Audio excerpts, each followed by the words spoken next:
It happened on a quiet evening, the kind where nothing seems unusual. The television was buzzing in the background, and I thought we were just sharing another ordinary night together. Then she turned to me, calm and steady, and said words I never imagined hearing from the woman I married: "No more intimacy." At first, I thought I misheard her. I waited for a laugh, a smile, some sign that she was joking. But there was nothing. Her eyes were cold, her tone final. It wasn't a question, it wasn't a request, it was a decision she had already made. I asked what she meant, desperate for an explanation. She simply shrugged, like it was the most normal thing in the world. "I don't feel it anymore.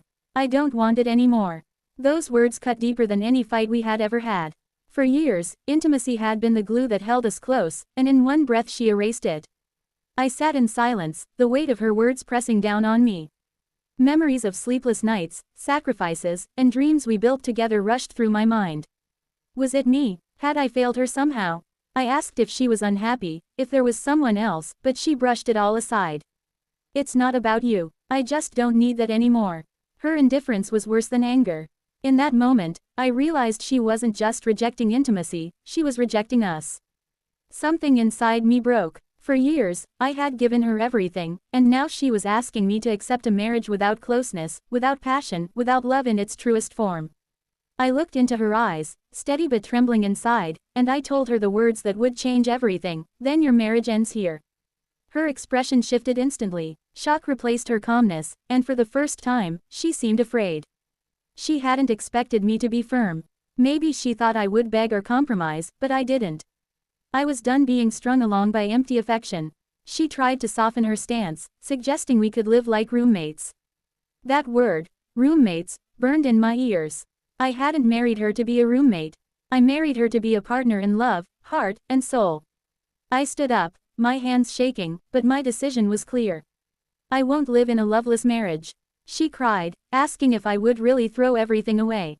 But I reminded her that she had been the one to throw it away first. I wasn't ending our marriage, her words had already done that. I was simply respecting them. The days that followed were a blur of boxes, signatures, and painful goodbyes. Each moment felt like tearing away a part of myself. But beneath the pain, I felt something else too: freedom. Friends and family were shocked by how fast it ended. They asked questions I never fully answered.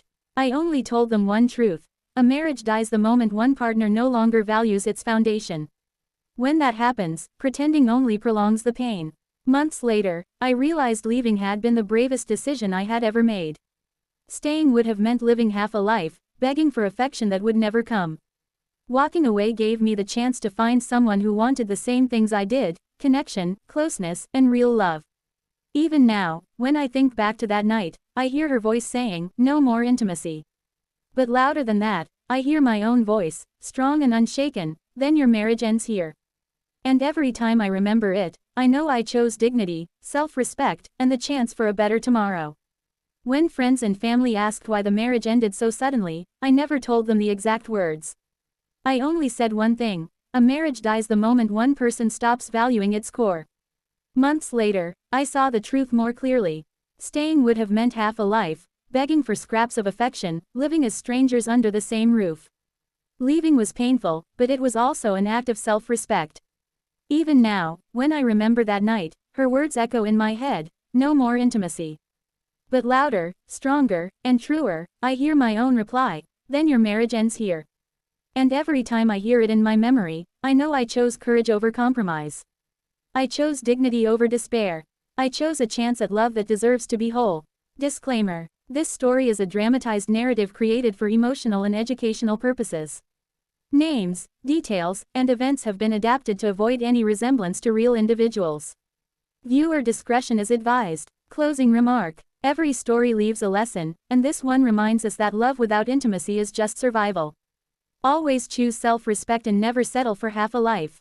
Don't forget to subscribe to this channel for more powerful life stories, real experiences, and emotional journeys that will keep you thinking long after they end.